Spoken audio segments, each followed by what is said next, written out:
All right, everybody, welcome to episode 3 of Detention to Details. I'm Justin Day, and I'm here with Will Van Bergen. Van Bergen. Van Bergen.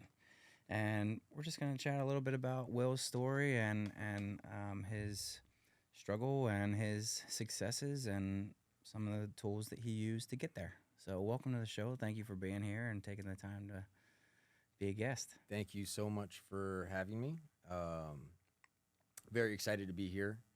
And it's my first time really talking about my past and my struggles and my addiction. So I'm excited to do that.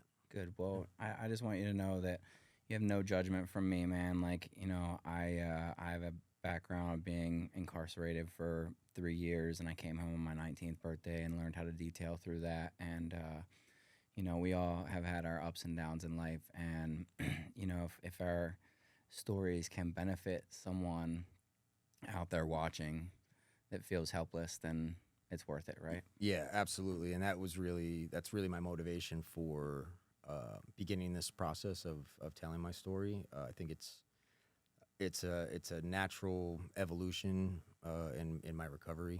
Totally. To put my struggle out there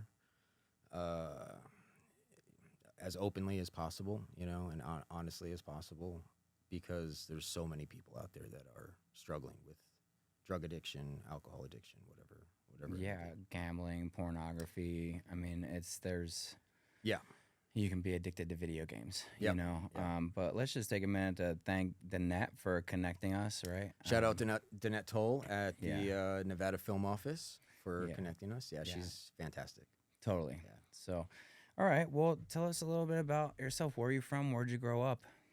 So I was born in Boston Okay. and raised in New York, and I lived there till I was about 14. In the city? Just outside Westchester. Okay.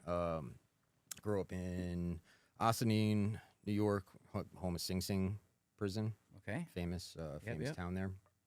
And my dad was in Manhattan, so I would go back and forth, weekends in the city. And came to Vegas with my mom and my grandma.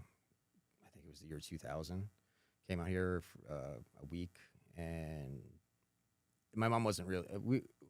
She was a single mother in New York, living outside Manhattan. It was expensive, so. When we came out here, we really liked it. It was beautiful. We came out in August, so it was like probably 120 degrees at that Totally time. different. But yeah, we made the decision together to, go on an adventure and move out here. So Nice. yeah, so that was August of 2000, I think, and then by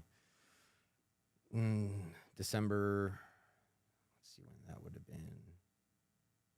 Yeah, I think December of 2000, we moved out here. Nice. Yeah. It's been 25 years almost. Yep. Crazy. I know, a long time. Yeah. Well, it's hard to come here being from the East Coast and not love the weather, right? Because we get rain 7 times a day, or it's 140% humidity with, Yeah. nasty 15 thunderstorms. feet of snow Yeah. in one, yeah. No, thank you. Mm-mm. I'll take a hard pass on the snow. Yeah, no, the weather on the East Coast is crazy. There's some benefits, I mean, New York or where you're from, Baltimore, Maryland.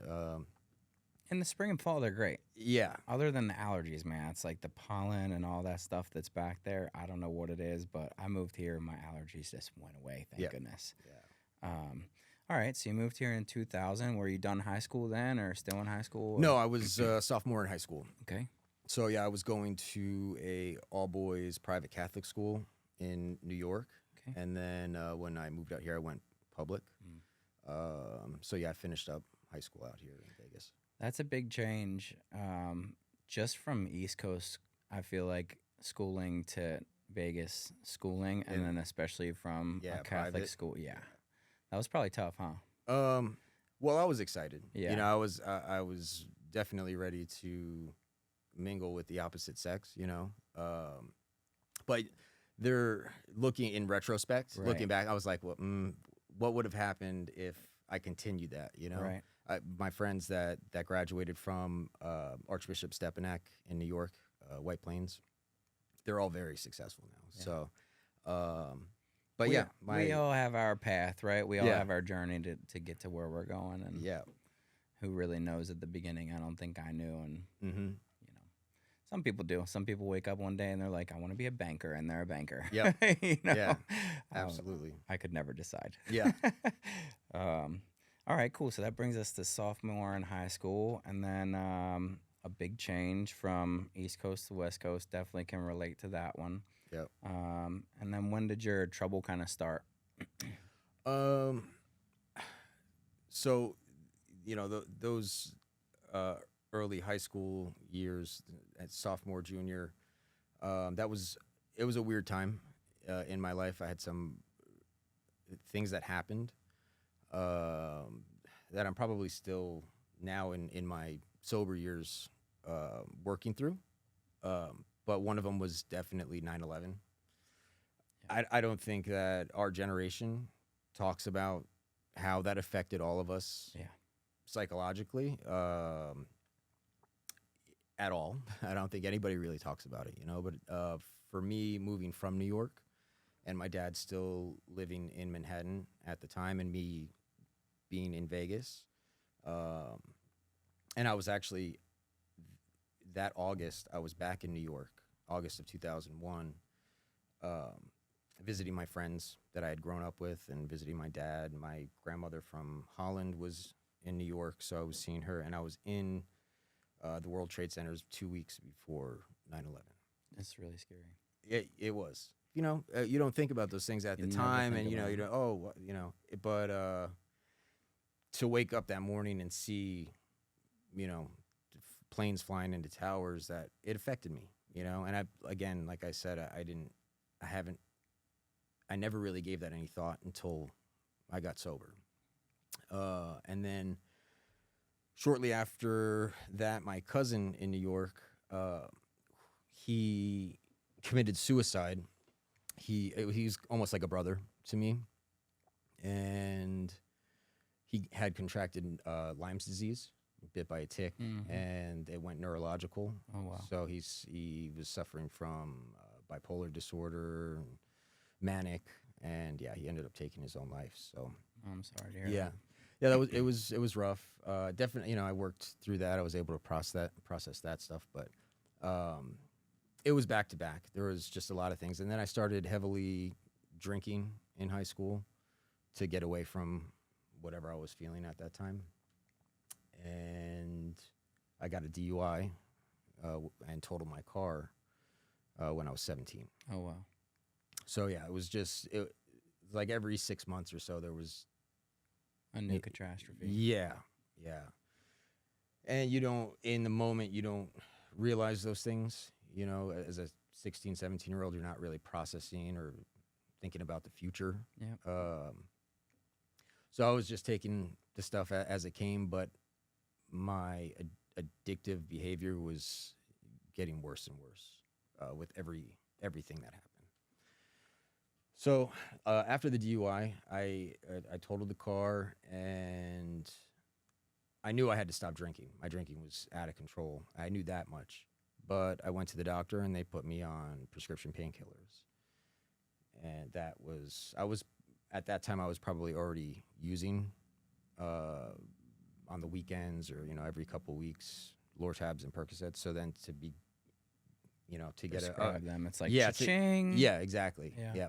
And yeah, that was at a time where we didn't understand how addictive those things were, and especially when a doctor is writing those things, you're, oh, okay, this is safe, No, And now sorry to interrupt you, but I got so lucky, man. I ended up injuring my arm when I was 15 and a half, and they prescribed me 50 Rocosets. Oh, the Roxys, yeah. And I took, I think they were 5 milligram, something like that. I don't know. I don't remember right offhand. I was 15, but I took 2, and they made me so sick to my stomach. Like, I was throwing up like crazy, and I was like, no, this is not for me. And I thank God that I, sold those 48 other pills, and I got locked up, a week and a half later. So it was like they gave me, I think they gave me something very, very mild, the mildest Lortab you could get while I was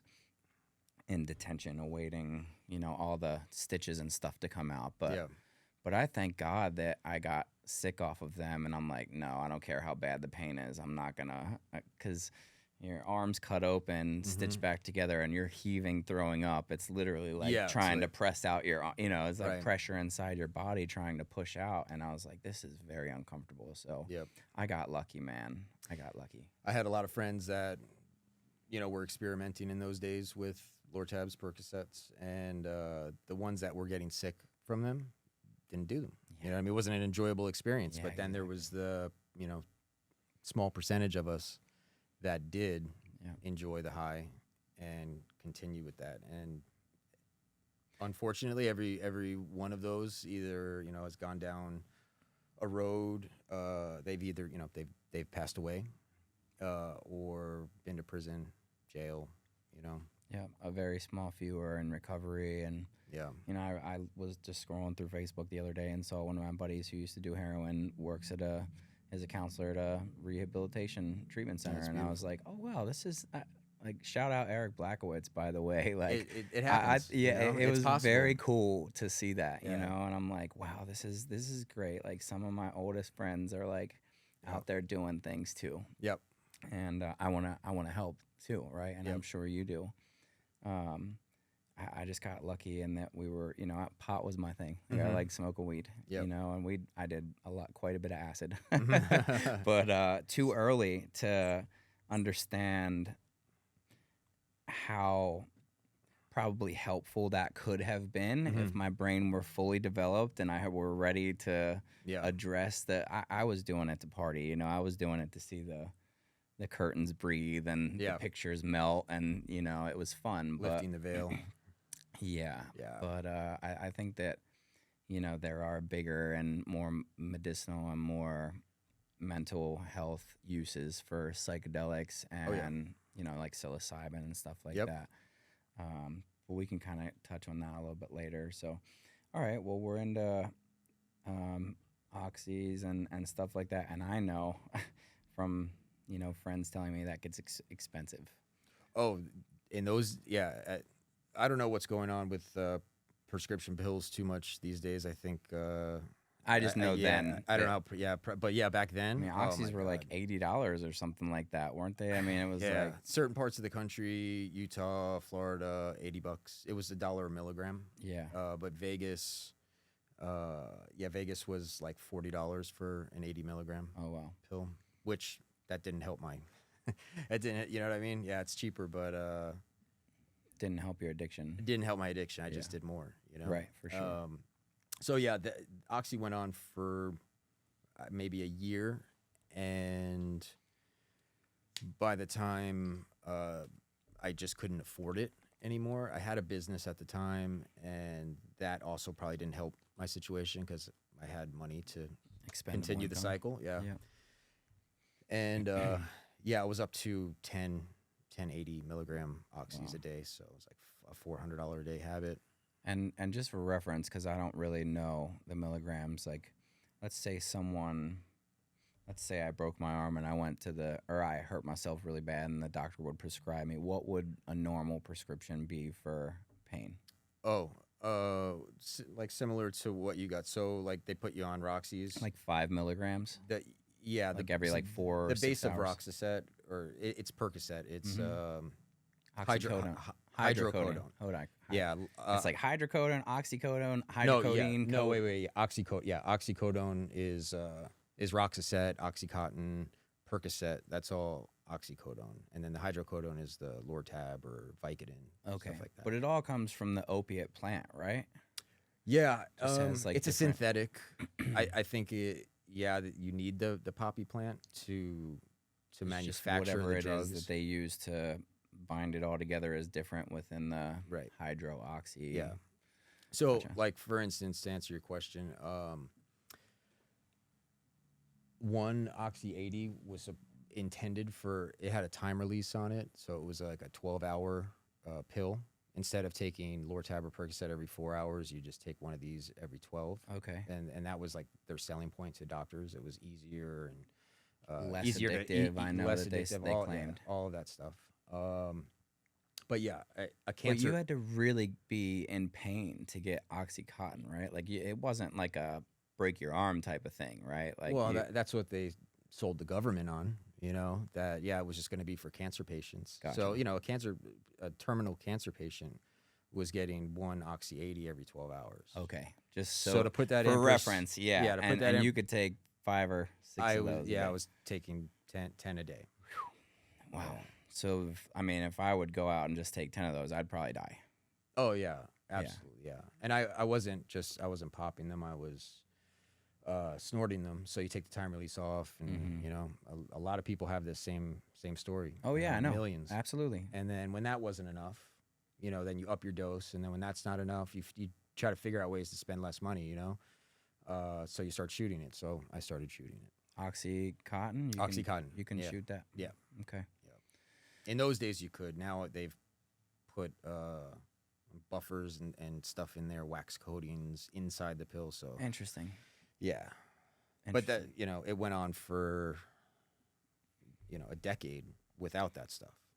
Were there any close to death times that you woke up and you were like, "Oh my God!" Like Sure. I almost. Well, stopped I breathing? never said, "Oh my God!" I just. But did you felt like maybe that did You, you start to see the other side or No. look into a black hole or at that time, the drugs were so Potent. strong. Yeah, you don't think about that. You just think about getting high Yeah. again. You don't leave enough time to really consider what you're doing to yourself.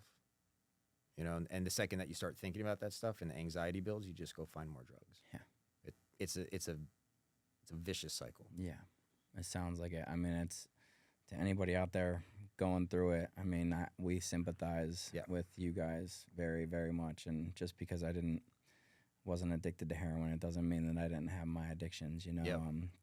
Yeah, addiction is all the same. Yeah. People trade stories sometimes. Oh well, I was addicted to this, or well, I was addicted to that. That's way worse.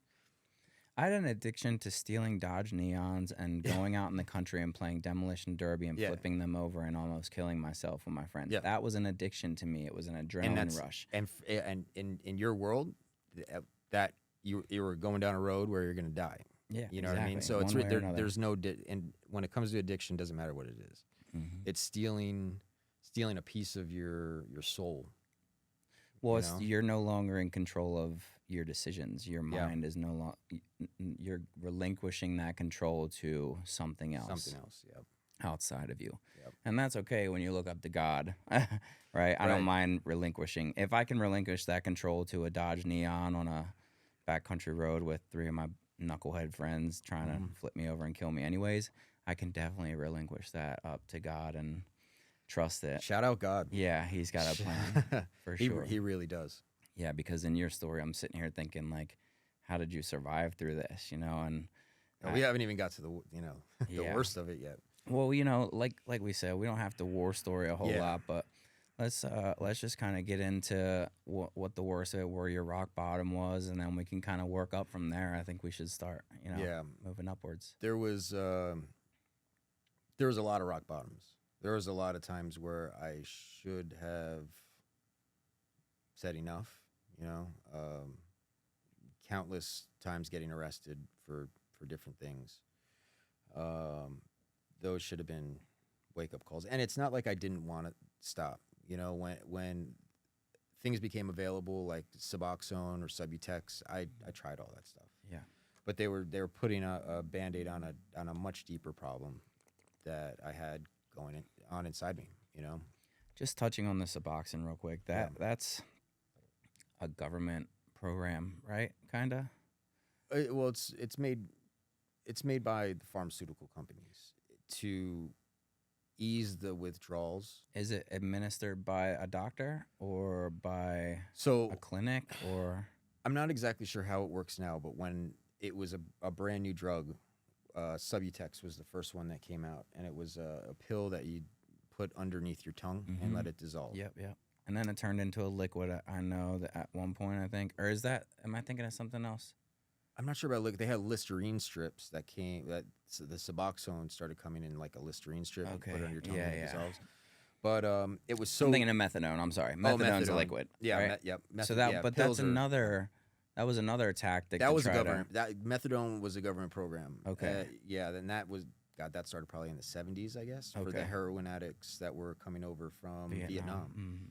Mhm. Because they didn't want to let the heroin addicts back in the country, but that's a rabbit hole right there. Yeah. So you never tried the methadone program or anything like that, or? So the restrictions that were on methadone made for an addict that was rock bottom, you would have to go to a methadone clinic every day to get your dose. That's what I remember. And for an addict that doesn't have a car and you have no money and you're trying to, get clean and rebuild your life, it doesn't adds a stress to your life almost. I'm sure. Yeah, it's way easier to go next the door, corner and get the get drugs, and just do the drugs. You know what I mean? Because really, when you're in that mind state, the only thing that you're worried about is not being sick, right? Not being dope sick every day. Yeah. So it's like, okay, well, what do I got to do? And then you look at it from an addict's perspective, and you're What's like, the least amount of energy I have to put in? Exactly. There's that part of it, and you still have to go out there and hustle and get money to get to the methadone clinic, which you'd have to do the hustle anyway to get your drugs. So it's just like, man, this doesn't even make sense. So if you don't have a really strong support system behind you, the methadone program is, it's almost just as bad as the drug, and it's still an opiate. You're still addicted to it at the end of the day. You're not free from addiction. You're, again, just putting a Band-Aid on a bigger problem.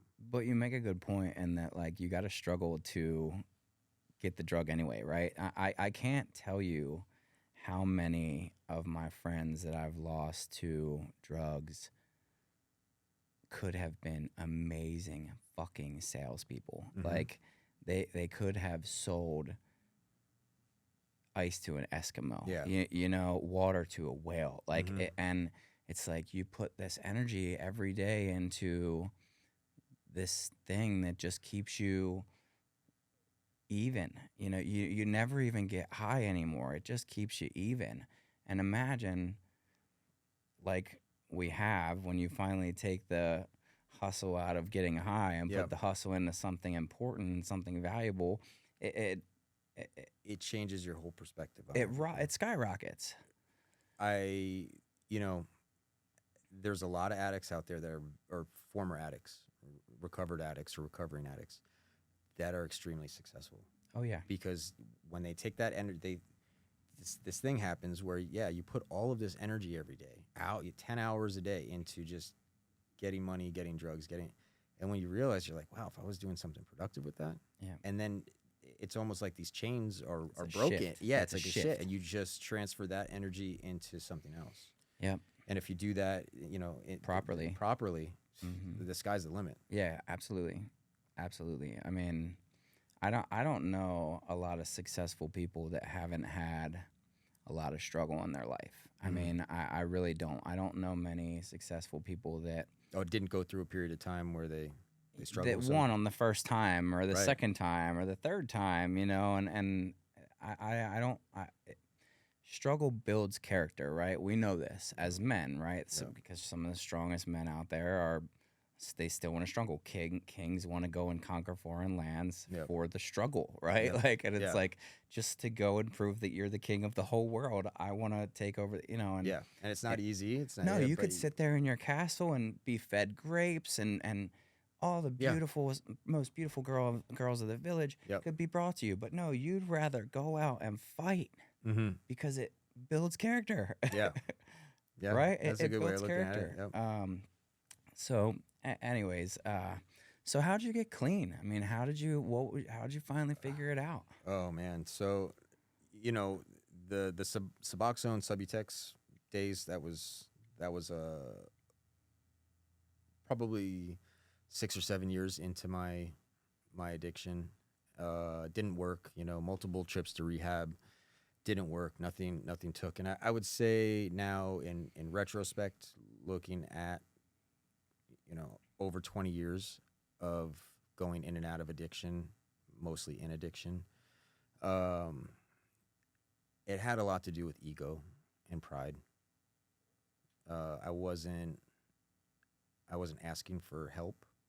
It's not that I didn't want it, but my pride and my ego were not allowing me to reach out to other people for help or the right programs. There was a lot of stigma attached to addiction, 15 years ago, 10, 20 years ago. Still, Junkie, drug addict. right, especially, when you're doing Yep.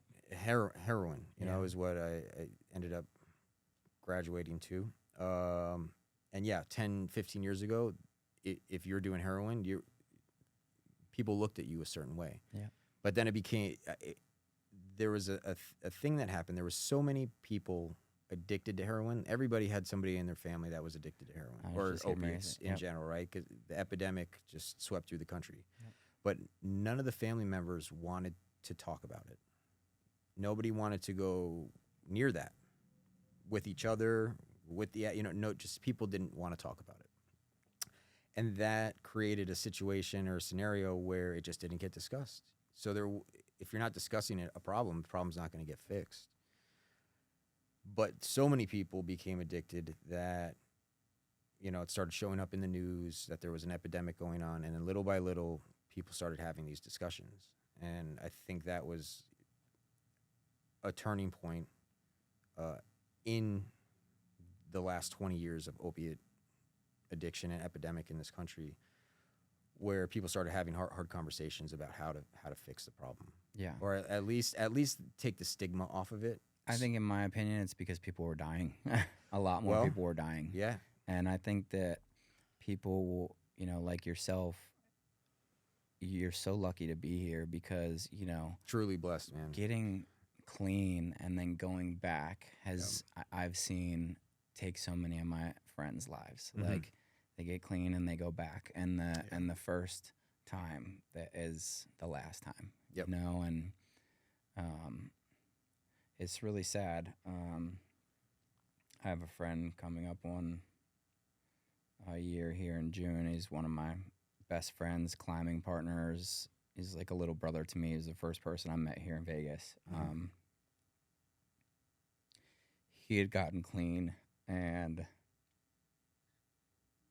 was like working in a car dealership and doing well, and must have just had like a bad day and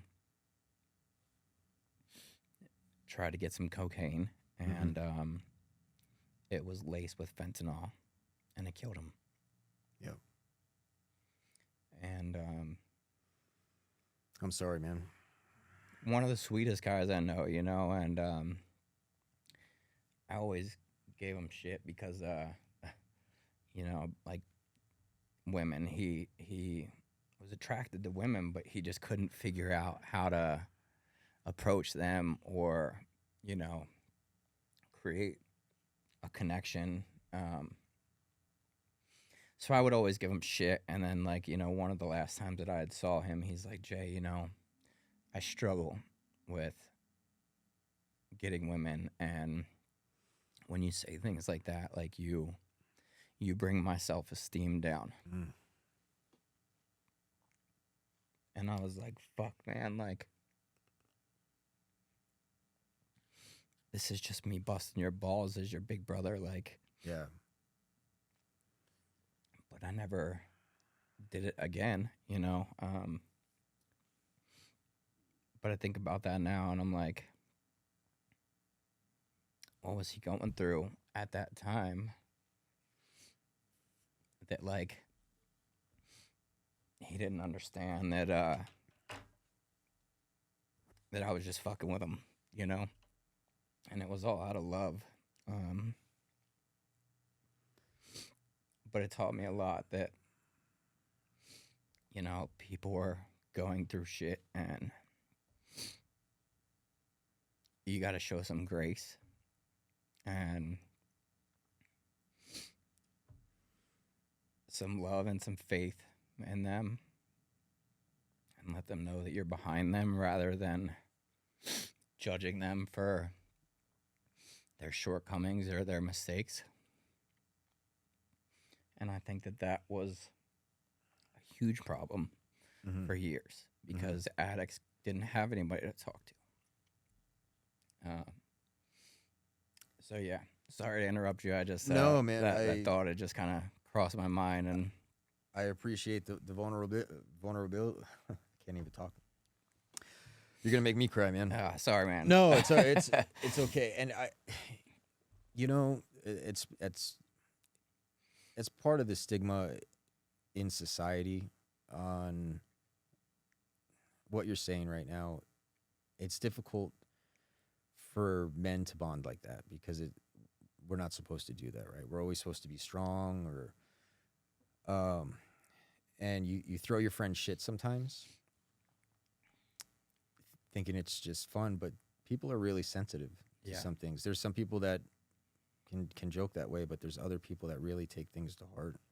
But I really appreciated the fact that he could even communicate that to me, right? That's like he could have beautiful, just been like, man, fucking Justin's a dick. I'm not going to go around him anymore for a little bit, you know? And he knew in his heart that you right, didn't right. mean He it, knew that I didn't mean it. but it was still something that hurt his feelings. Yeah. You know, and he was vulnerable at the time with, you know, this is someone who I've driven to California and dropped off at rehab. Like, I've picked him up from El Cortez, and he was on this psychosis. I can't even describe it. I can't even fucking describe it. It was the craziest thing. He thought that people were after him, and he thought that he saw something that he shouldn't have. been And, up for and the like mafia, 4 days on a bro, bender. like 7 days. Like, and like me and his other buddy Jeremy go down there, and we're like, what the fuck is wrong with you, Steven? Nobody cares about a junkie seeing anything. You didn't see anything, you know? And like, I think about that now, and I'm like, what a dick. What a dick. Like, I was a totally different person then. All right. I mean, this was like 8 years ago. I was very self-absorbed and was annoyed that I had to bail him out of that, you know? But I'm glad, looking back on it now, obviously, I'm glad that I was able to be there for him. I just wish I had given him a little bit more grace at the time.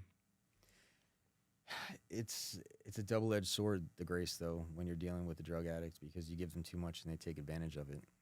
For sure. It's in their nature. So sometimes you were probably saying things out of tough love, you know, and you look back on it and you're like, what if Maybe I did something different? Maybe I was too tough, or maybe I said the wrong thing. It wasn't you. It wasn't you. Yeah. You know, I got a lot of tough love over 20 years, over and over again from different people, but I didn't listen. If they gave me an inch, I took a mile.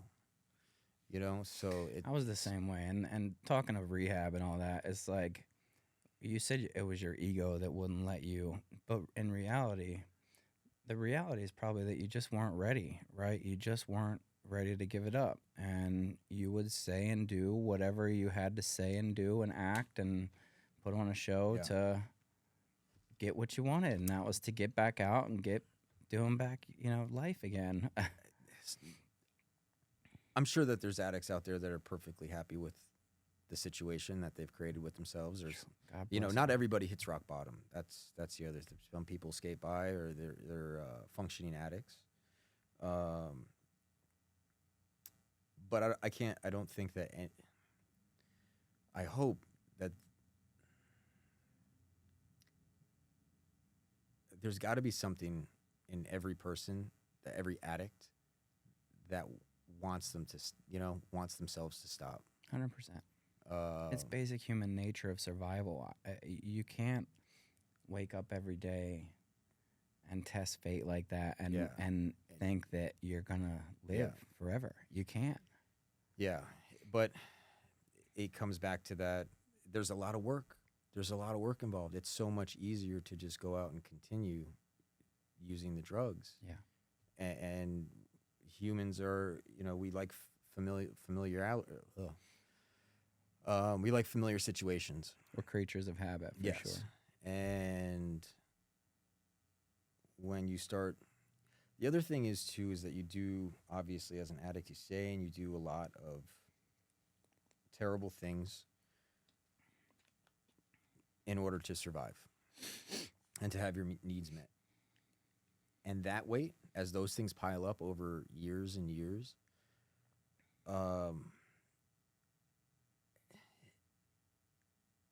you don't look at that road that you have to go down as, you know, that's not something you want to do. You don't want to deal with all that stuff that you built up with your family and your friends.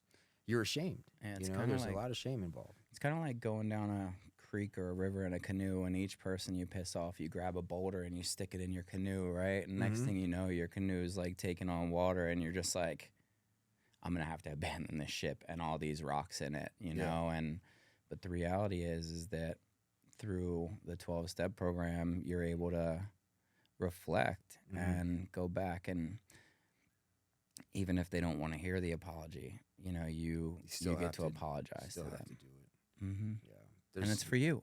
It's for you. It's not really necessarily is. for them. Yeah, I never took the 12-step programs. I didn't like the idea of sitting in a room with other drug addicts. It's something that was just unappealing about it to me.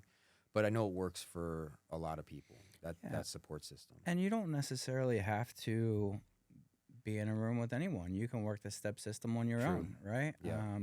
Yeah, I guess I'm referring to NA or AA. Right, yeah, I totally understand. But the reality is you know, my last guest, Matt Soares, was Soares. He went from a hooligan stunt rider, you know, no plate, police running, freeway wheeling guy to a pastor, you know, and he went through the steps. He didn't have a problem with drugs, but he went through the steps, and he felt like it was really beneficial just to process through those things. And you know, even addiction and all that aside, each person, I don't think anyone couldn't benefit or wouldn't benefit from at least reading through those 12 steps and giving it a little bit of thought and taking it in and trying to maybe apply it, just like the Bible. You know, it's not easy to sit down and open the Bible and start reading it, especially, you know, the old King James Version. Right. It's a totally different language. You really got to think about the words that are on the paper, and that's what people don't love to do. They don't. But that's why I enjoy going to church, is because, like, my church breaks it down one verse at a time, right? Like, we could spend an hour talking about one verse, or they usually don't. You know, the sermons are 30 minutes, but they take 30 minutes and they talk about one particular chapter area, and they let it sink in. And this is how I feel as a pastor it applies to now. And I'm always like, oh my goodness, it's not necessarily a religious book. It's a book of how to just be a good person. Good human, yeah. Right? Like, it's just how to be a good person. Like, 100%. And I think that, you know, spending that 60 minutes in church a week for me is just a refresher, man. I can feel the change from the minute I walk in to the minute I walk out. In that hour, I'm not the same person. I'm like a weight lifted off your shoulders? Or? I walk in, and, you know, the first 30 minutes they're singing, and bro, my church is big. It's like big. I don't know if you've ever heard of Central Church in Henderson, but the band is great. Drew does such a good job. It's almost, I mean, it sounds like Jason Aldean almost, you know. So it's like a rock concert. It's like a rock in with church. Exactly, right. And then the second half is, you know, our pastor Judd, who's just freaking hilarious, dude. He's like a stand-up comedian, right? But from the minute I walk in, I'll walk in and I'll just feel stiff from the week, you know, stiff, and they'll start singing, and I got my hands in my pockets, and I start kind of like moving back and forth, and next thing you know, like, I'll see people, you know, I got your hands up in the air, you're waving, you're screaming. But I just open up my hands like this, you know, and I can feel like this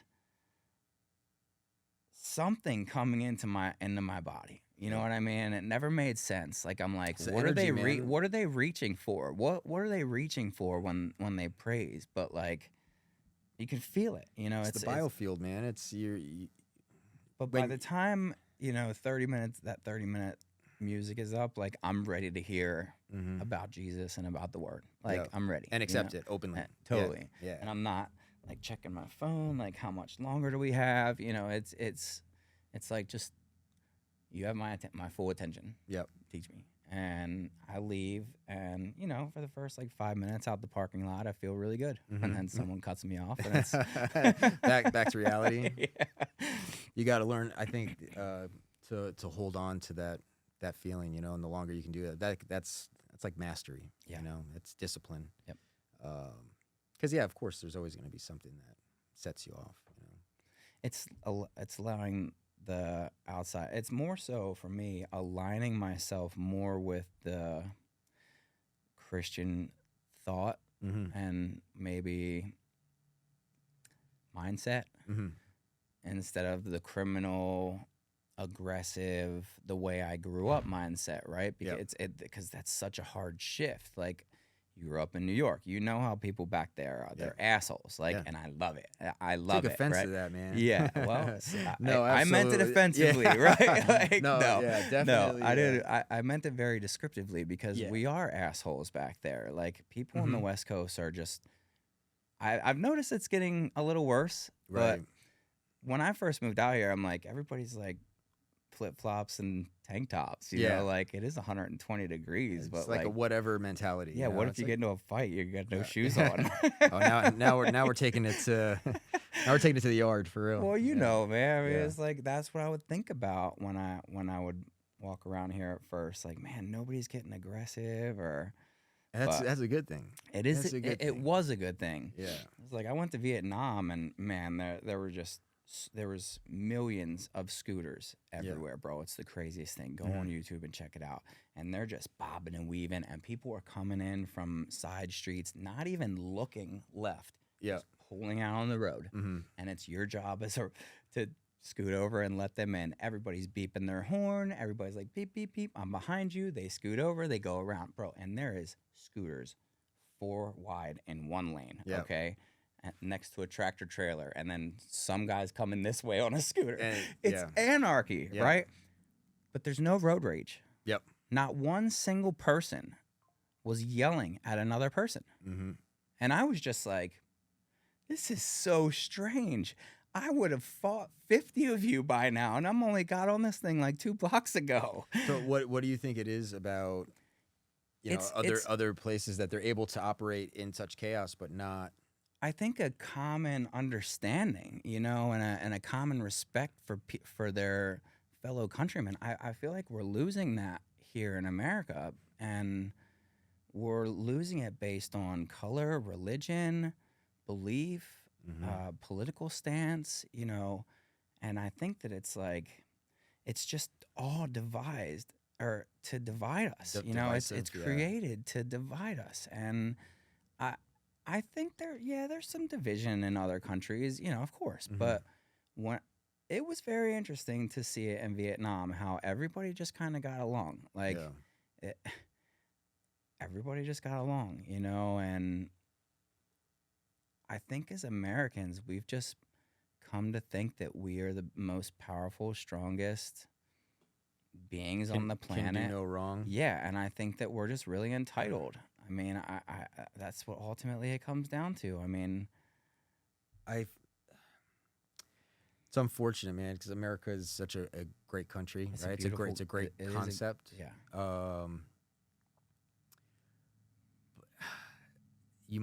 I think people say they're American or I'm from the United States, but we collectively don't put all of us Americans into one box. You're black, you're white, you're Asian American, whatever it is. You're Jewish, You're American, Republican. you're Republican American, and all those boxes is the thing that's instead of us being one strong country, we're a divided country, especially right now, and that doesn't serve the greater good for the people. Not for our future. I mean, No. and as you can see, it's just getting worse. What I mean, it's, what can get done? What can get done in politics or anything? yeah, I mean, if you got when- the House locked up with one side and the Senate locked up with the other side, and a president that you Yeah. know is just throwing out random, you know, not random. I'm Yeah. gonna shout out Donald Trump for getting his tariff deal, because I think that Yeah. was just a freaking ingenious business plan. Yeah. Like, and you know, it took all of 3 weeks. Like, everybody's freaking out, like, oh my god, oh my god, oh my god, oh my god. I mean, I was a little upset because I fly RC airplanes, and I'm like, man, Oh, that's all your stuff comes from China. all my right? stuff comes from China. Yeah. I'm like, dude, all my stuff just went up like 50, like a $400 plane is now $479, Right. you know, and it's like, well, that sucks. I guess I'm not buying any RC planes now. Right. I'll just have to buy parts and fix my old stuff. Yeah. And I'm hoping that maybe this might bring the prices back down to where they were before. It's kind of it's kind of funky when you think about it, right? They raised the prices of eggs. Why would they ever bring the prices back down if we're paying this for eggs? Right. You know what I mean? It's like gas. How is gas ever going to become $1 something a gallon again? It won't. It won't ever, because of the dollar. A dollar is not worth shit. One, and two, they already see that we'll pay $5 a gallon for it, or $6 in California. Why would they bring it back down? Yep. No, once they get it from you, it's losing money. It's like, no, here, you know what? You guys are paying too much. We are making too much. This yacht, I don't enjoy it as much as being fair to you guys. So we're going to bring it back down to $3 a gallon, and we're going to cap it right there for the next 4 years. And this yacht's just got to go. Yeah. Right? Like, it's not a conversation they have. Who's ever says that, right? No one. You know what? I'm not being fair to you. Right. My yacht is too big. It's too much. Right. You know, who says that? And, you know, that. But, you know, in my details, I try to give value in that when someone comes in, I give them the option of paint protection film or a ceramic coating. Or if you don't want to pay $7,000 for a full vehicle paint protection film, but you still want your whole car to be protected, I'll offer you the front end paint protection film and the ceramic coating on the rest. But guess what? Here's the catch. I'm not going to charge you the whole entire price for the ceramic coating that I would normally charge someone if I ceramic coated the whole car, because I don't have to ceramic coat the front of the car. So I will give you that quarter discount, right? Because I still have to do the roof and rear bumper and all the trim. I'll give you 25% off the coating price, and it creates that value that it's not that I'm giving something away. It's just that I'm not charging you for something that I'm not doing, right?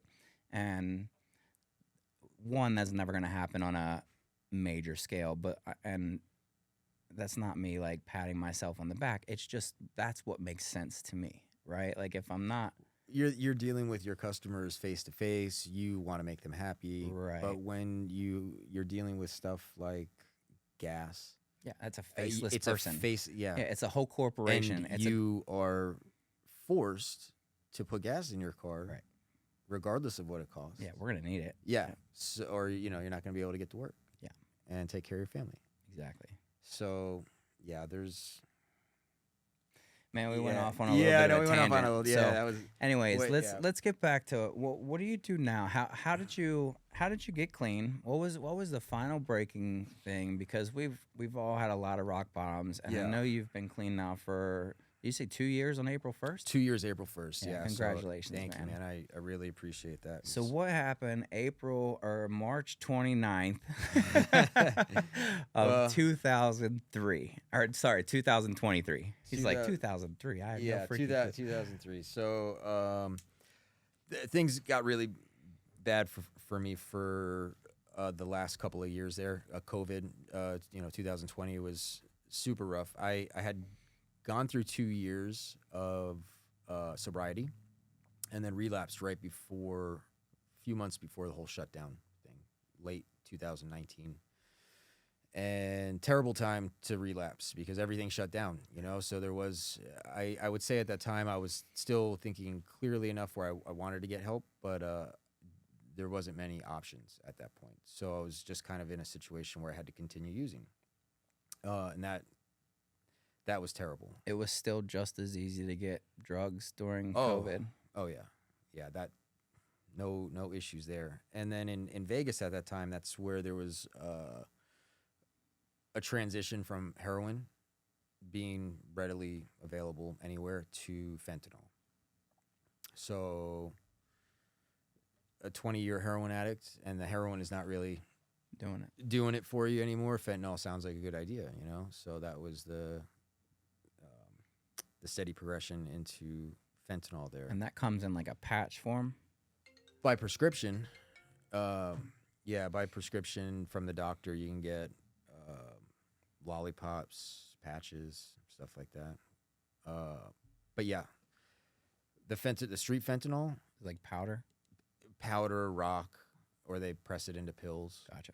So yeah, I started with the pills, and then graduated to the actual powder rock stuff, and that progressed to carfentanil, which is extremely potent.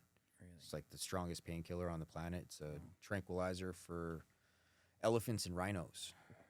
Yeah.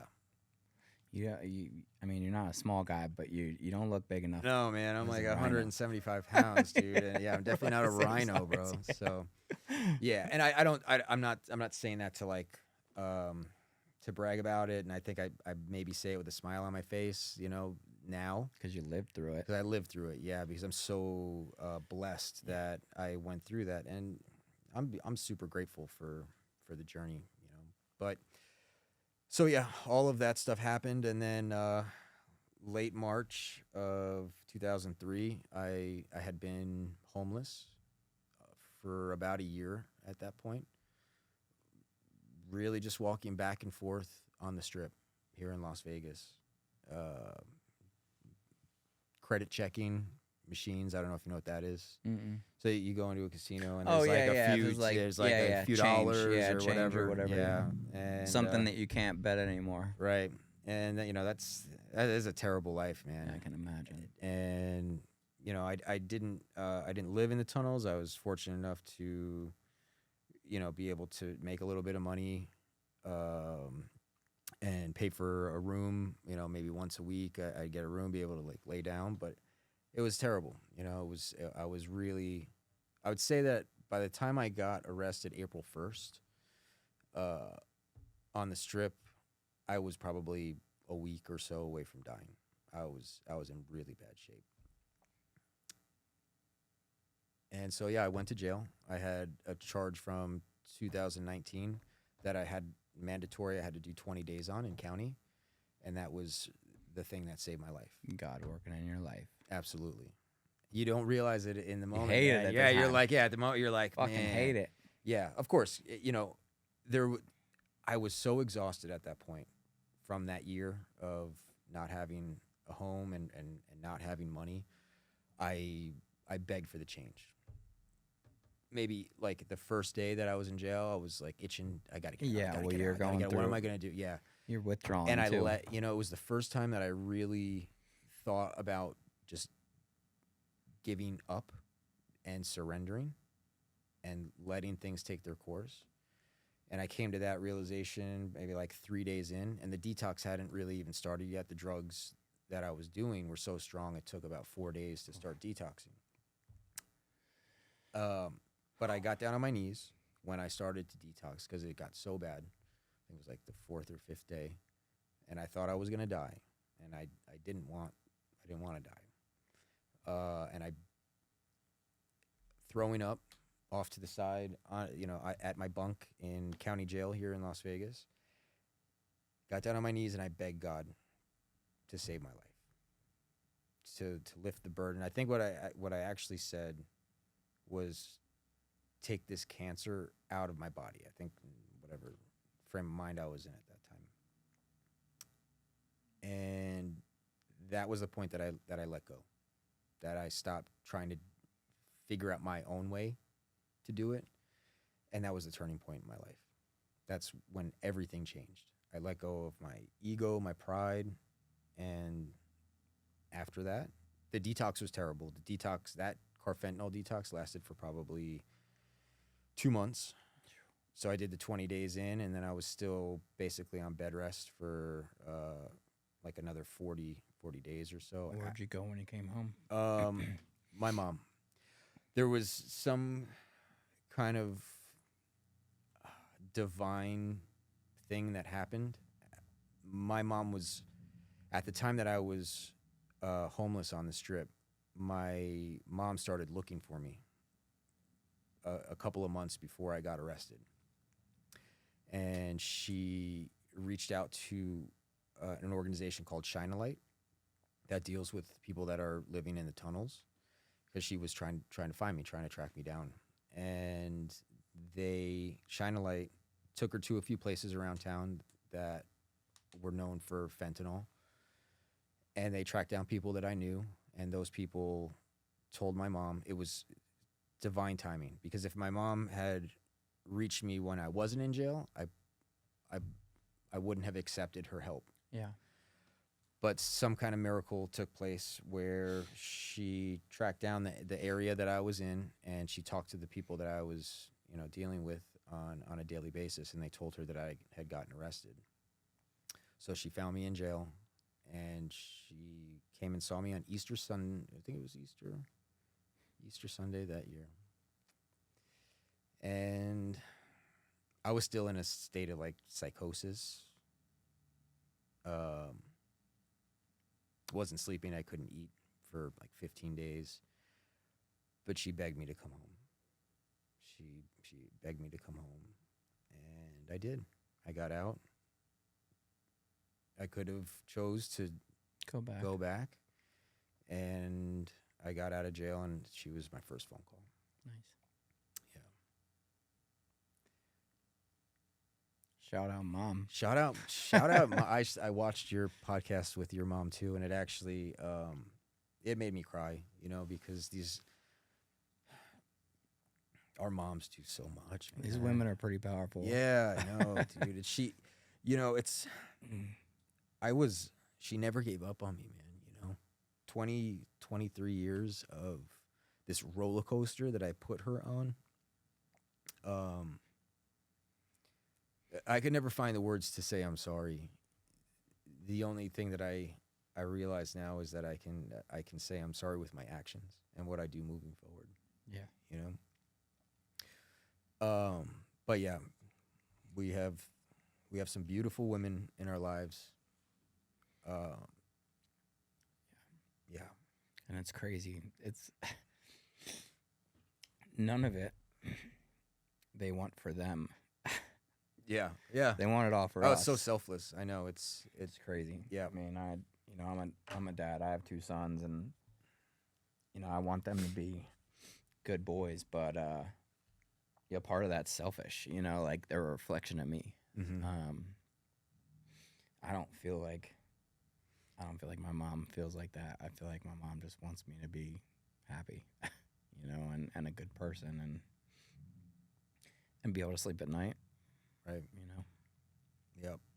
So it's pretty amazing that we definitely have that in common, and I think that's one of the big things that people are missing, that addicts and homeless and troubled youth are missing, is that support system that we thankfully had.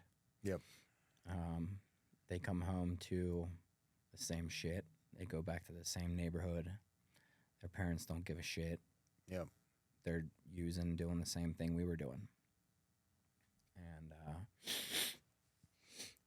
it's just that never-ending cycle, and that repetitive cycle, and the breeding of and multiplication of that. Each generation is,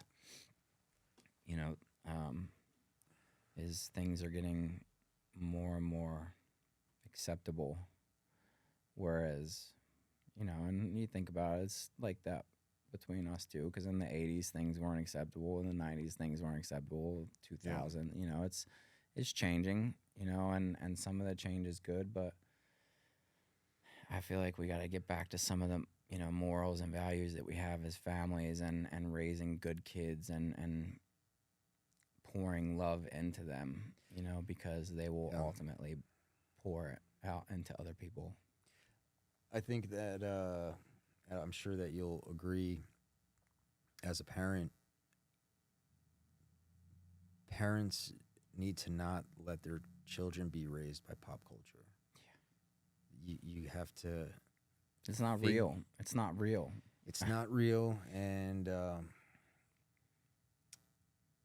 we're so impressionable, when we're teenagers, and we absorb all the bad things, and then the bad things don't seem so bad, and you don't know what kind of road you're going to end up traveling down because of something that seems small at the time. Right. It started with one pill for me, and then that led to 23 years of my life. Yeah, it started with a rock and a butter knife for me, you know, and the freedom to be able to. Thought it was fun. You're like, It oh, was I'm gonna check this out and see how this feels. Oh, this feels cool. You know? Yep.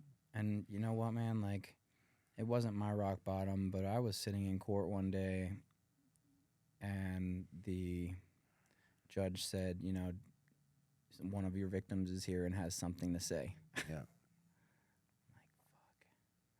Yeah. So she stands up. It's a lady. She has a baby in her hand. She says, when you took my car, I was pregnant. Oh, geez. She took you down the whole... And a single mother. Jeez. I had doctor's appointment. I was a high-risk pregnancy and doctor's appointments to go to. I came out to my car in the morning to go to a doctor's appointment, and it was gone. Mm. How did it make you feel? Well, she didn't know this at the time, but I only took that car to just get a ride home. It had no meaning or value to me at all. And it was someone's everything. And at that point, I was like, I will never steal from a person again. That was the thing. That was the thing that I you know, was like, I will never steal again. Was it that easy once you said that? Well, I mean, you always get I mean, when when you have that criminal mindset and that criminal mentality and that I can get away with it, I can get over on this, you'll always have that in the back of your mind. Mm-hmm. Always. You know, it's up to us as men to have that internal integrity, right? To do what's right when no one's looking. And, you know, there's been times where I've had opportunities to nab something or grab something. You know what I mean? It's easy. Like it's all the opportunities will always present themselves, especially if you're trying not to. Mm-hmm. But you know, after that, after learning how to detail, I started looking at other people's belongings as if they were my own, and how I would feel if someone were to damage it or take it. Or, you know, man, I have my R1, my baby, my baby. I'm telling you, I love this motorcycle. It was my dream motorcycle. Like, I manifested this motorcycle, and it showed up during COVID, and I got it, and it was dope. It had everything I wanted. Titanium exhaust. Like, I was out. The streets were empty because it was COVID, and I was just ripping on my favorite motorcycle that I manifested. Yeah. And one day I came out, and it was gone. And I was just like, karma's a bitch. It's always going to find you, man. Yeah. Karma's a bitch, you know? And I was upset about it, you know, obviously, because it was something that I worked really hard for and I paid for, and I loved it, and it was important to me. But it was like, you know what? Karma's a bitch. Like, you get out you get back what you put out. And eventually, no matter what, it's going to find you. So you better start putting out more good than bad. Yeah. And don't ever be surprised if one of your good deeds goes punished, because that's a test from the enemy, as a test, trying to prove to you that you don't have to always do the right thing, and you can get away with it. Can I tell you an interesting story that happened recently? Sure. So I went into a Terrible's gas station here in town, and I bought like a Ghost energy drink or something. And I went and I sat down, and this is coming from a person that used to walk around casinos and you know, check on credits and, you know, try to scam or whatever I was doing. I sit down in the slot section of the Terribles, and I look on the track. I open my drink, I drink it, and I look on it's like the garbage can next to the other slot machine, and there's $5,000 in cash. This stack of money, like, it had to be 5,000. I'm just guesstimating, but hundreds, 20s, and it's got the rubber band around it, and it's got the ticket from the coin machine, like the company that comes and clears out the machines. It's just sitting there. It's like 7 o'clock in the morning. I'm on my way to work, and I look at it, and I'm like, the test. Yeah. This is a test, man. Because I, you know, I think I probably laughed out loud when I saw it. You had to. Yeah, because it's too easy. You know, it was too easy. But But yeah, those things are gonna pop up for sure. Yeah. And when I picked that cash up and I gave it to the cashier, that was like the most freeing feeling in the world. Yeah. For like so many different Dude, reasons. think about how scared, nervous, and afraid, and for how long you would have felt that if you took it. Oh, right, yeah. Right? They look at the Because- cameras, they're gonna follow dude, me. you're Oh, fucked. coming. Like Right. anywhere I go, Yeah. you have that weighing on you for Yeah. however long. Yeah. Dude, the money's gonna be gone in an hour. Yeah. Right? The money's gonna be long. This is when I was sober. This is just a couple But weeks either ago. way, Yeah. I'd go and just buy $5,000 worth of RC planes, right? Like, I mean, Yeah. the money's gone. Yeah. And yeah. the feeling is just gonna stay. Yeah. And you're never gonna walk into that terribles or any other terribles again. Right. Every time you drive by one, you're gonna be like, Yeah. you know, Yep. and you're just always gonna have that feeling of someone's behind me Looking- looking for me. The thing that occurred to me the most, and I'm so happy that happened. It's a good Like, lesson. yeah, it was a good great lesson. lesson. I was really forced to process some things very quickly about what I could do, you know. And the thing that was like shouting out to me the most is, what about the guy that left it? What about the guy that's going to lose his job? I don't know if he did, you know, with leaving that much money Right. behind Still for your probably could've. employer. Yeah, I hope that he didn't. But what if I took it, and what if his job accused him of stealing, and Right. there's Like, would that $5,000 the- do? What the- would it do for me? the ripple effect of the things that we do Yeah. as people, the pregnant woman whose car you stole, you Yeah. know, it's like what happens after? It's not just But go even deeper than that. Like, the guy that leaves the money behind gets charged for theft. He's married to a new wife who just had a baby who now thinks he's a thief, so she leaves him. He comes home from jail. She's gone. Baby's gone. And he snaps. loses his Like, job. you goes to never jail. know. And it's just that, Yeah. it's that cycle of you never know, and it's that ripple effect that can just ripple on forever and just get Right. bigger and bigger and bigger as it goes. And I know you feel the same way. I want to leave a good ripple. Like, I want everybody to feel my wake and be like, man, that was a nice wake. Yeah. That was a nice wake. Yeah. Like, that's It's what I true. wanna We have feel. that power to do that. Totally. Our actions are completely within our control. We have the power just with one word to make somebody's day or break somebody's day. Holding the door for someone. You never know what people are going through Yeah. in their lives, what they're dealing with. And sometimes just a little bit, man, just making that extra effort, even just smiling at people. Man. Yeah. So many people are just on their phones, the connection is gone. Mm-hmm. But yeah, we think this way because we were forced into situations that made us ponder these things, right, and realize these things.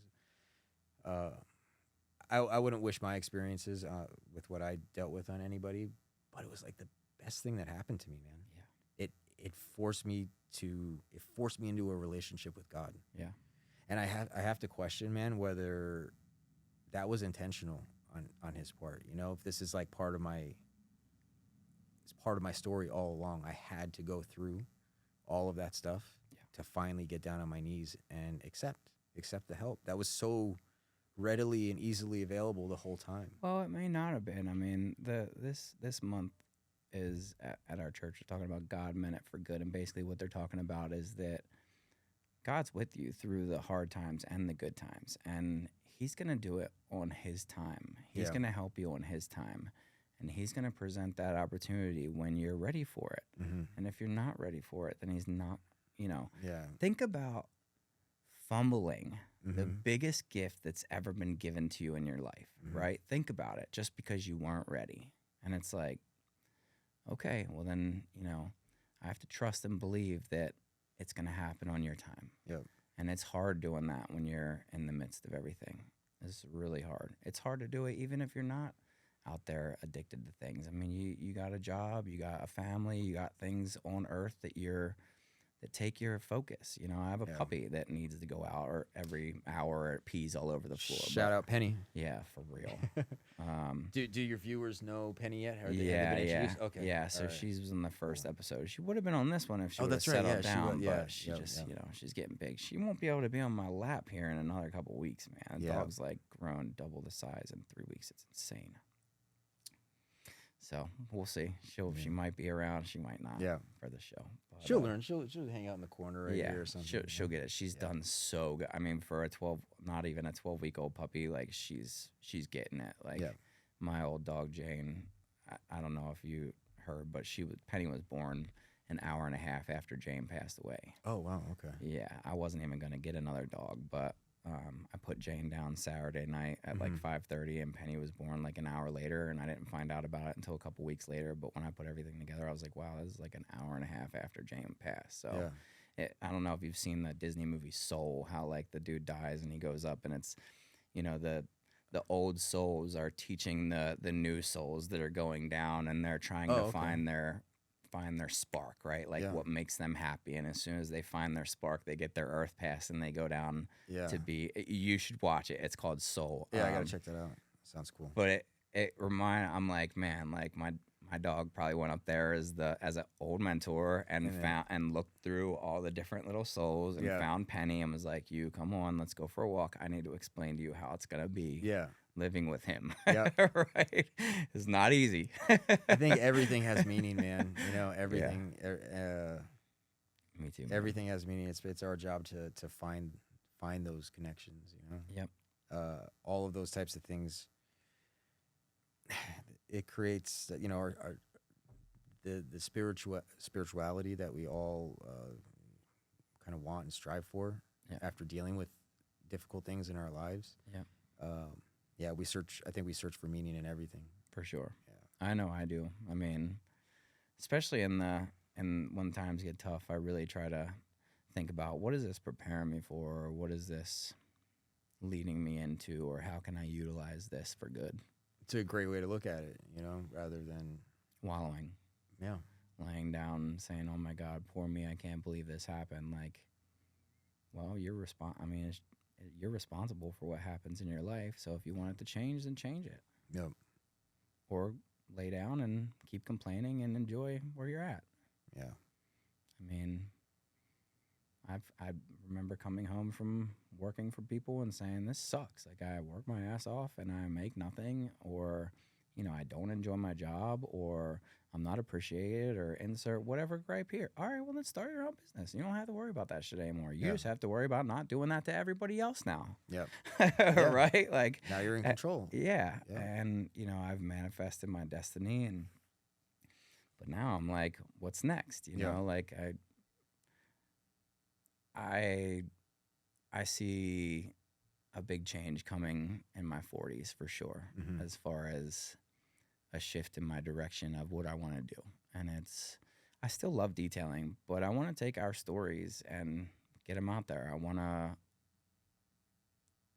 create a program that kids that are in trouble, that don't have the support system that you and I had, you know, and create that for them in detailing and aviation. Giving them opportunities to explore see things. a different part of life. Right, because, you know, I know that there's kids in Baltimore that have no idea what it's like 4 blocks from their house. They have no idea.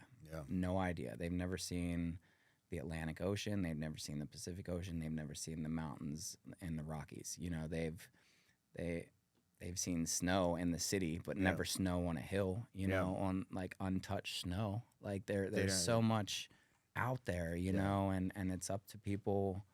I think it's our duty to pay it forward and to utilize what we've been through and try to use it for good. I don't, otherwise we're wasting it. We're just going to take it to the grave with us. Like, it doesn't make sense. You know, you think about trades nowadays, like welders and carpenters and plumbers and handymen. They're going to be fucking gone in like 40 years if we don't continue to teach kids how to be men, not or even women that want to know this stuff. The trades are dying. Yeah. Trades are being a influencer or a social media star or a video game platform, like those are tomorrow's trades, coding a video game. Like, Yeah.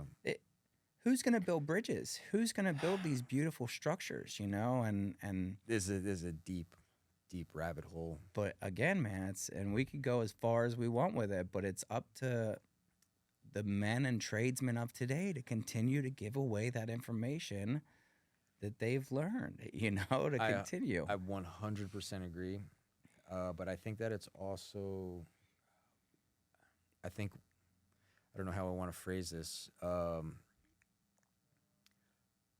think women are going down a very bad path right now with this whole social media OnlyFans. I think that there's a whole generation of young girls that are only aspiring to be OnlyFans models. And I don't know what that does 10 or 20 or 30 years from now to society as a whole. It doesn't go anywhere good, though. No, it doesn't. The whole instant gratification of all of this and the amount of influence from outside, like, how do you have a relationship with a woman? And no offense to the girls that do it, because that's their thing, right? It's great. But as a man, how do I look myself in the mirror and say, okay, your woman has 50,000 other men whacking off to her on a daily basis. Like, they've seen everything that you've seen. Yeah. There's nothing hidden. You go out in public and you walk by a kid. He looks at your wife, and instantly he's already seen her naked.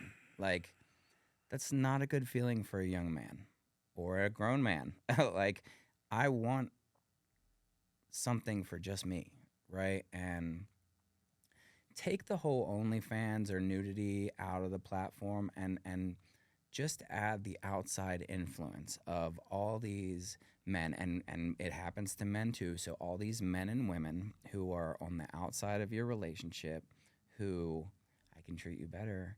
Look, I'm prettier. 50,000 DMs more money, right? Coming in a day. It's very distracting, and how could it not be, right?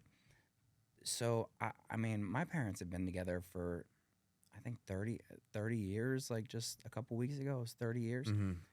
And it's like, how is anyone going to start a relationship in 2025 and last until 2055? How is it going to happen? Like, because there's so much outside influence that people never had. So you don't have to deal with the real issues in the relationship. You just pack up and leave and go to the next one. There's no natural connections. Like, there's all these dating apps where, you swipe right, you swipe left. If if you guys swipe right together, then you could communicate. It's crazy. There are no natural connections. I mean, I was walking through TJ Maxx like a couple weeks before Easter. Yeah.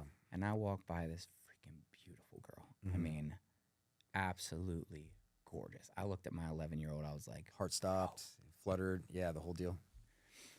And I happened to walk by her again, and she says, "Excuse me, do you think you could help me?" And I'm like, "Absolutely." Me. Yeah. She's got this robe, a baby robe in her hand, and I'm like, "Well, you're not pregnant, like, she's freaking beautiful, bombshell." Yeah. And she asked me, about her friend's baby shower, and she's like, "You seem like a good dad, and will this work?" And I'm like, "Yeah, that should work. But you should get them something that they can wear right away. Whatever." We had like a 30-second exchange, right? And she's like, "Thank you. I appreciate it." And I'm like, "You are just so stunningly beautiful. Yeah. Like, I'm sorry, but I just had to tell you that." Pull the trigger? Dude, I walked away. And as I'm like, my kids are like at the end of the aisle. She's like in that aisle, and I'm like, "Don't be a bitch. Don't be a bitch. Don't be a bitch." hold on, boys. And I turned around and I was like, Yeah. Miss, is there any way that like you would want to grab dinner sometime Yeah. with me? And she's like, yeah, let me give you my number. And I was like, no fucking way. Like, it just reassured, you know, and I literally came home that day and was like, take the profile off Facebook dating, like no more. I had gotten rid of Hinge and all the other ones a long time ago, but you know, I'm like, there are natural connections to be made, right? We ended up going out. We had lunch together. She's in nursing school. She's really busy with what she's got going on. Normal, beautiful woman. She's a social media influencer, but not an OnlyFans girl. Okay. Yeah, I shouldn't say that. Yeah. Yeah. Okay. Yeah. We're all normal. We're all normal. She's in nursing school, you know, and super nice young lady. Yeah. There's a considerable age gap there that I didn't necessarily consider, right? And after having lunch with her, I'm like, this was great. Thank you for that bout of confidence that you know I can still at least get a beautiful girl's number, right? And I can get her to like me enough not to mess it up until the first lunch, right? Yeah. Which is like, cool, all right. But I was like, you know what? There are natural connections to be had, and I'm not looking for superficial connections. I don't want to swipe through a bunch of pictures that have filters on them, and then I meet you and you don't even look like, you know, I saw this girl in real life, and I was just like, like, wow, you know, and it just reinforced the fact that, like, it's up to us to create those personal connections. Otherwise, they're not going to exist. So it was a good experience. The lunch. Yeah, the lunch went great. Yeah. Just too young, just different places in life. Or? Yeah, I mean, absolutely different places. You know, I mean, I would venture to say probably 25, 26, somewhere in there. I'm 40. You know, I have two sons, part-time, a business, and you know, my spare time is spent on flying airplanes and you know, advancing my aviation experience and career. So you know, and she's in nursing school, dude. This nursing school in and of itself is bravo, you know, exactly. And it was really nice just to sit down, have a conversation, because originally, like, when she had messaged me back, she's like, I just, you know, I came home and was just like, you know, I focus on school when you're done with your finals. Let's get together, blah, blah. Well, at the end of the month, I'm like, hey, I know finals are done. What's up? You know, and she's like, I just want you to know, like, I'm not, you know, I can't give myself to, I'm like, that's not what I'm looking for. Like, all I want to do is just have lunch, no pressure, whatever. Yeah, exactly. Just meet normal people.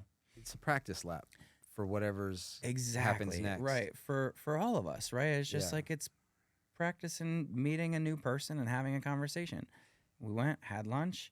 She went to school. I went back to work. There was no expectations. Like, it's not like I had cleared out my back seat of my truck to, you know, prepare for her. I know when you start getting around, you know, late 30s, 40s, those natural connections and interactions, they get difficult. They're few and far between, really. Yeah, unless you're putting out that energy. The energy, exactly. And who's to say that you go to lunch with, and you're always, as a man, you're always more attractive when you have a beautiful woman with you, right? Yeah. So you go out to lunch with her, casual.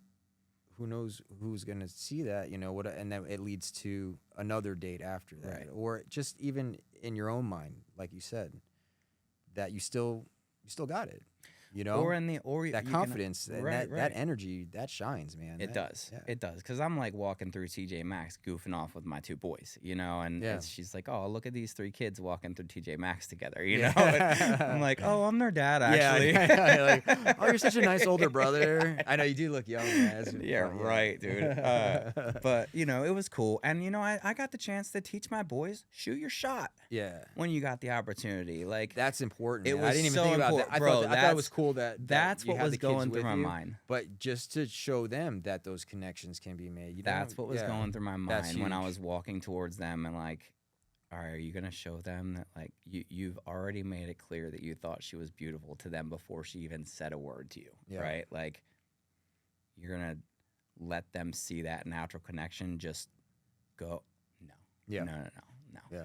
You know, and it was good that they got to see that, because my younger one, he's 3. He's a ladies' man already. My 11-year-old, he's not really interested in girls yet. Okay. Like, which is fine, you know. But me, by the time I was like 6, I think my hormones were going through the freaking roof. Like, Yeah. I was in love with my babysitter, my next door neighbor, all my sister's friends. Mhm. You know? Yeah. So I don't get it, but you know, good Yeah. that he does it. You know, but my 3-year-old, he's a little Casanova, so Okay. I'll probably have that going on.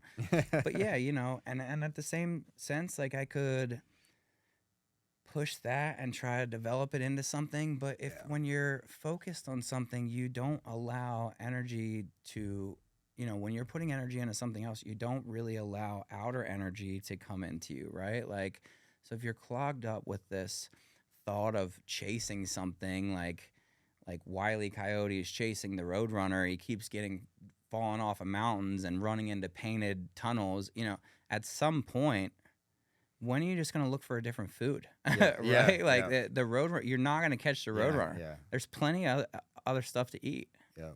you know, and I think that that's really tough for young men and men even our age sometimes, because we'll get that random connection and we'll want to hold on to it, right? We're like, this isn't going to happen again. Like, I got to Too make tight. sure. Too tight. Right. Yeah. And it's like, if it's yours, you need to let it go anyways, because it'll always come back, right? Yeah. And So you believe that it's rather than chasing, attracting?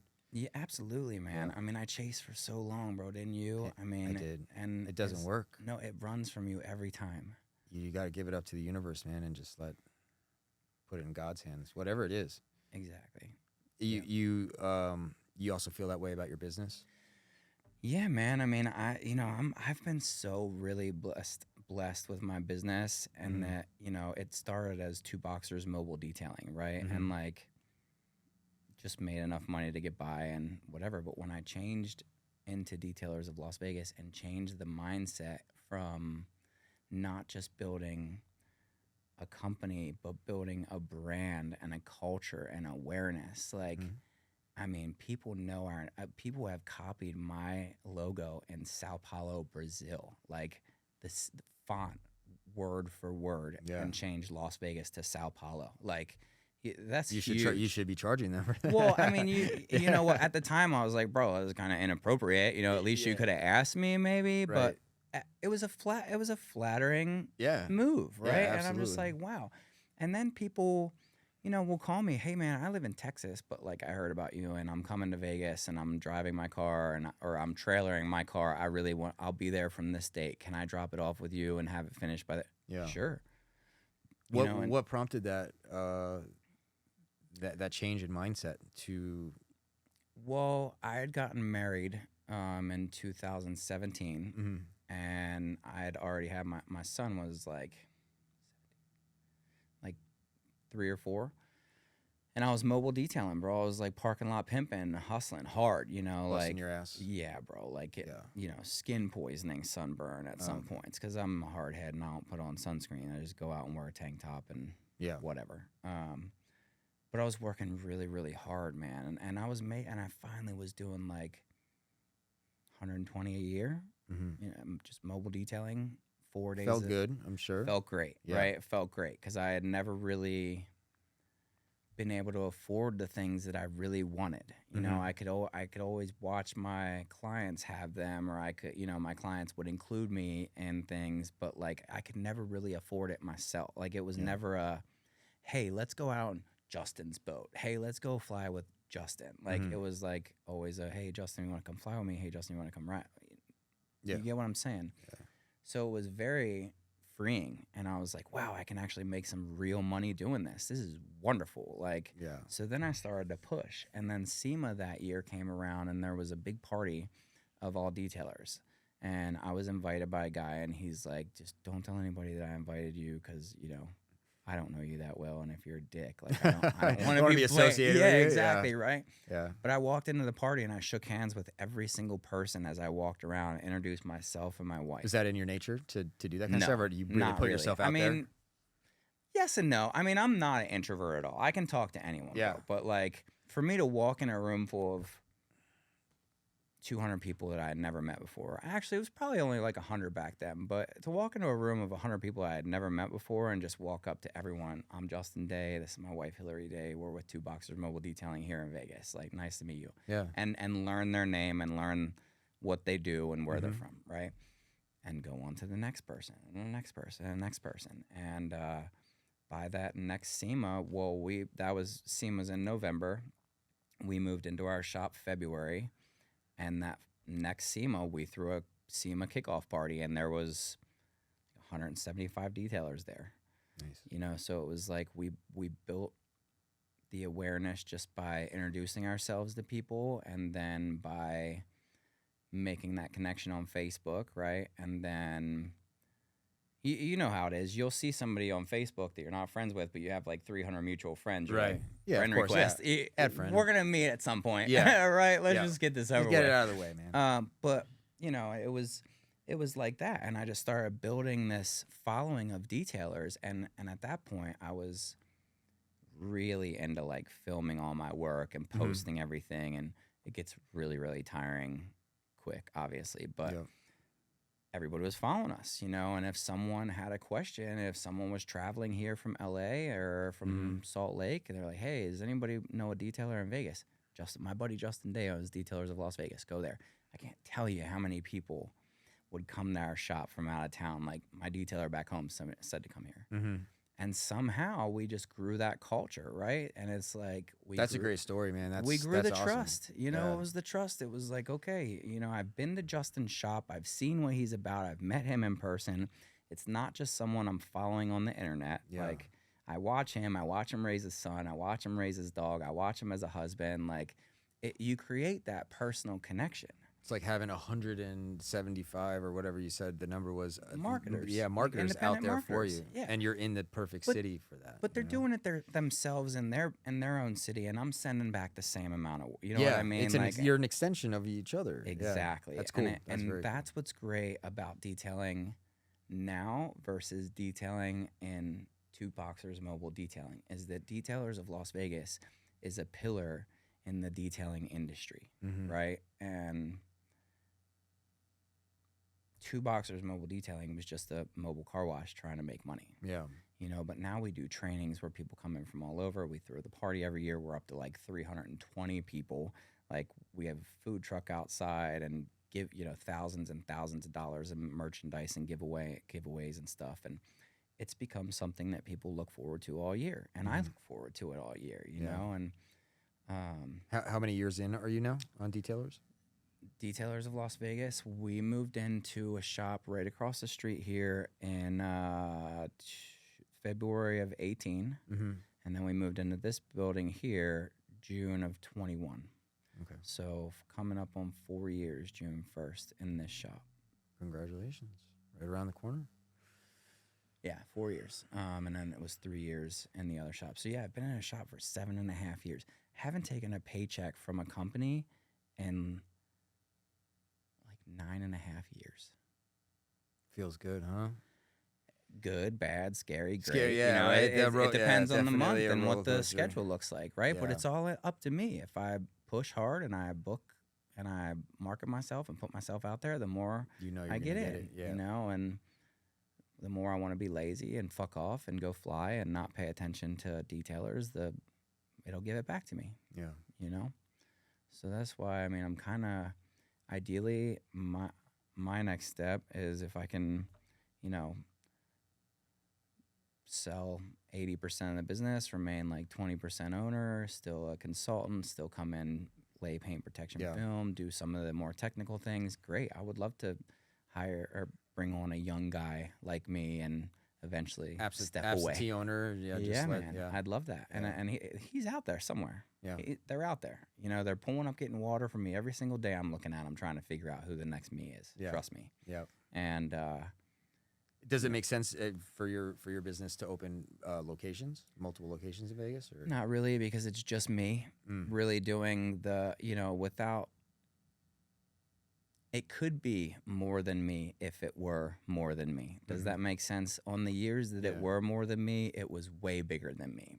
But then there had been times where I'd gotten frustrated and dialed back employees and fired everyone and just did it myself for a while. And now I have a couple subcontractors that I'll just have come in and do certain jobs, and I'll do like the more expensive technical stuff, and but I still have to do everything, all of it, from the scheduling all the way down to the payment to the work and overseeing the quality control. And I know that it could be so much more with the right team. Yeah. You know what I mean? And I think that's what I've kind of struggled with is in owning your own business and entrepreneurship, you may have went through the same thing, but we count on the people, we call on the people that we trust most in the beginning. And it's our best friends, our family, our wives, our kids. And we end up putting so much stress on them because we are trying to, we have our vision, right? We have our vision, and that's what we're going for. And I don't think if we don't communicate that vision properly and steadily, right? Because it has to be reminded. You can't just sit someone down and have like a 20-minute conversation. Hey, this is my vision. I need you to come in every day and remember it. Because every day I have my own vision too, okay? Like, I know you have your vision. I know your vision oversees all the visions, but I have my vision too. Yeah. And that was one of the things I really struggled with at the beginning, was like allowing other people's vision to kind of come into my vision and figure out a direction together. It was like, I get that. That's a cool vision, but it's not my vision. So just stick to me, stick to what I'm doing, stick to what I'm saying. And when you own your own business, you can do your own vision. Yeah. But that's not the way to think at all. That's not the way to build a strong, confident, competent team. I had to smile when you were telling that story because I'm dealing with that exact issue right now. Yeah. If I can give any advice to new detailers or new entrepreneurs, it would be to find help outside of your circle, because your circle is your circle that you depend on for a lot more than your living. I've lost a best friend. I've lost a wife. I've lost relationships over this business. And looking back on it, is there much I could change about it? Probably not, because at that particular time I had to make that particular decision, and those decisions are what ultimately led to where we are. But like you said, I wouldn't take it back because it brought me to where I am. Yeah. But who's to say it wouldn't have been better if things were a little different, and I might have been a little bit more open-minded, or let people take a little more control, or gave up a little bit more control, I should say. Yeah. What you were saying about you had a similar situation with family. Oh yeah. Kinda With the business that I started last year, called Behind the Scenes Las Vegas. What do you do? So we are a new entertainment news media company based here in Las Vegas. Okay. And we report and follow the film and television industry out here. So I started the platform about 9 months ago to give exposure to the independent filmmakers in Las Vegas. So I started an Instagram page and started featuring movie trailers for independent films being shot in Las Vegas. We were going out to red carpets to do cast and crew interviews at independent film premieres, one-on-one interviews with the producers, the directors, just really giving a broad view of the film and television industry in Las Vegas. And last year was a really big year in Vegas for Hollywood productions coming to town to shoot. We had like Venom 3, which was cool, with Tom Hardy. And Is that the Last Dance? The Last Dance. Dude, that's such a dope movie. Yeah. It's a badass. All of them are badass movies. Yeah. I love the two of them together. Their characters just play so well together. Yeah. So you saw it. You saw the scenes. So yeah, we Yeah. shot. I had the privilege of being able to work on that for 2 weeks. That's dope. Yeah, so we shot at the Paris and on the Strip, so that was really cool. Yeah. I remember seeing it. It was kind of like right out front, in between Paris and Planet And Hollywood. Planet Hollywood, yeah. I'm Oh my like, God. I got arrested right there on those steps. I remember thinking that in the movie a long time ago. Yeah. It was so cold when we shot that because they shoot it at nighttime. Obviously, it's there's the crowds are a little bit died down at like 4 a.m. But oh my God, it was so freezing out Oh there. man. And it was supposed to be summertime, so they had us in T-shirts. Yeah, it was. Yeah, it was. He was in like a flowered Hawaiian shirt or something. Yeah, I shorts and remember. yeah. It's So, funny. but then like other stuff that hasn't been released yet. Shot here last year, a movie called Easy's Waltz with Al Pacino and Vince Vaughn. Nice. That shot at the Wynn for the better part of 2 months. They were there. And you work at the Wynn or for the Wynn? Do you work? I work, yeah. So this Subcontractor? was separate from that. But yeah, I work in the creative services department at the Wynn, Okay. and we shoot the in-room channel. There's several different series that they show in the room, and then their YouTube channel, their social media content, their marquees. We do all the video production for that stuff. So yeah, There's a lot going on there between all the entertainment and bars and restaurants and venues and yeah, they're in the process of doing opening several new restaurants, Pisces.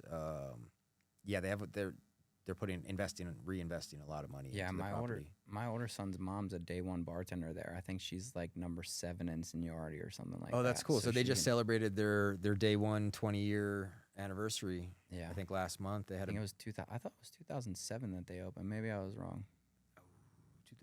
2005. 2005. Yeah, because we just did a whole video segment at Allegiant Stadium. Oh, cool. With all the day one employees. So they brought, I don't know how many thousand it was. Wow. Out onto the field, a big dinner, and then Pitbull performed on Oh, wow, stage that's for cool. all of them. They gave them like each $10,000 in Wynn stock. Dang. Just as a thank you. Yeah, so that was cool for them. That was awesome. That is cool. But yeah, back to BTSLV. So organically, we started doing these red carpets, and we're out there with the camera and we're interviewing people. We started to reach out and get invited to do more high level press events. So early on, I think it was in November of last year, we covered the American Film Market, which was here in town at the Palms. Okay. Which is like it's a buyer-seller's market for film. Yep. And that was cool. It was their first year in Vegas. So developed a great relationship there. And then other, just amazing things started happening. There's a new company that's actually right down the street here, Global Gaming League, that's owned by T-Pain and Clinton Sparks. They opened their headquarters here, and we did the red carpet for that. Nice. And it just started progressing. So like just a couple weeks ago, we did WWE, the Hall of Fame red carpet for that. So it's turned into this platform where we're able to give the exposure to the independent filmmakers here in Las Vegas, while bringing in attention from the general public with the higher level events that we cover. Yeah. So yeah, it's cool. It's growing into something. I can't say where it'll go, but it's going somewhere great. So yeah, it's very exciting. That's cool. I look forward to hearing more about it. Yeah. What about the studios that are supposed to come here? What's the story behind that kind of? It's in limbo right now. The Nevada State Legislature Ways and Means Community, I think, is deciding on how to budget for that, and then it's got several steps after. If it passes that committee, it goes to House of Representatives, I guess, in the state, and then the state Senate, and then it goes to the governor. So, and what's the idea behind the whole thing? Is it just to kind of get some of the filmmaking out of California to save money, or to diversify, or what benefit does it bring Vegas? what benefit does it bring Vegas? Or the film industry to come to Vegas? Well, okay, so I mean, we're the city of entertainment, right? And we have the infrastructure here mainly because of our convention segment that can cover, fabrication and set building and all of these things. We have a workforce. We have the stagehands. So all of the elements are there. Yeah, you for couldn't, it almost, it, couldn't do that anywhere for sure. right.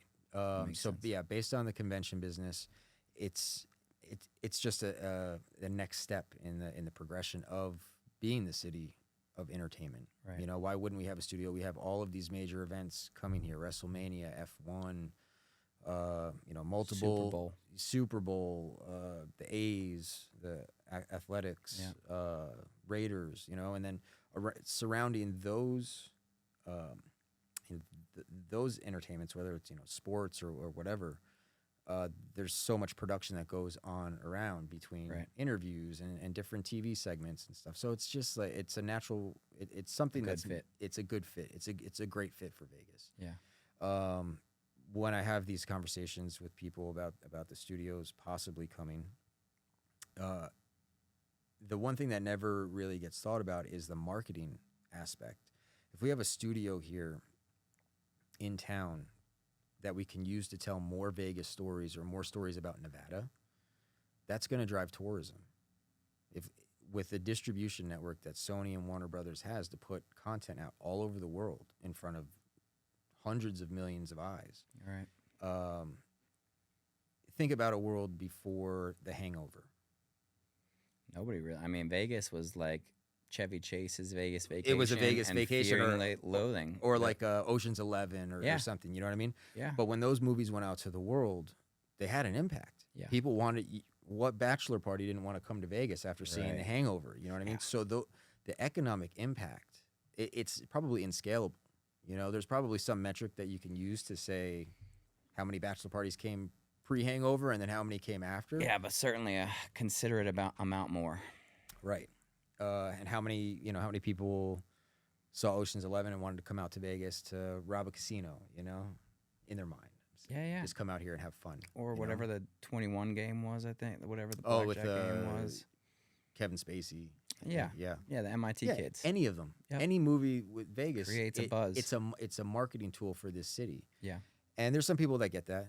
The Visitors Bureau, LVE, CVA, they understand that. They understand the power of social media content that talks about Vegas and getting out. They have influencer programs that they're using. Yeah. But it's one thing to post some stuff on social media, but it's another thing to have multi-billion-dollar studios backing that sort of content and pushing it out there. So we need more jobs in the city. The city is going to continue to grow for sure, regardless of anything. We survive off of high-level events, entertainment events, and those have to continue for tourism to be stable. But we need good-paying, high-paying jobs. Yeah, more of those, and in an entertainment industry, only makes sense. And then think about all the businesses to support the infrastructure of the studios that can be. Studio set building, cameras, you have microphones, wires. All to make a movie or make a TV show. It takes a lot of people, and it takes a lot of different. It's not just one studio. They have vendors, doing all sorts of different things on set or off site. Right. There's other studios that they employ to shoot simple things that they can't, or build things B-roll, that they can't. Put a quick 10-minute clip together, or take all this information and make a movie. If they spend $100 million on a film, part of that is marketing budget, and they outsource a lot of that to different companies. So when you start adding up all of the businesses that could be open to support, it's not just the 19,000 or 17,000 jobs that they're talking about at the studio. It's all of these other. There's a trickle down effect into the community, and we have a huge creative community here in Las Vegas. There are a lot of filmmakers. That's what Behind the Scenes Las Vegas is all about. It's about connecting all of those people. Yeah. Did you ever see yourself getting into this when you were doing your thing? So when I was living in New York, when I was younger, I did do theater. I did like musical theater in high school. Yeah. And yeah, I'm kind of living my dream Nice. right now. Yeah. It's, yeah, I could see myself doing it. Yeah. Well, you did I it. would say I manifested it. Yeah, for sure. Exactly. Well, same with me, man.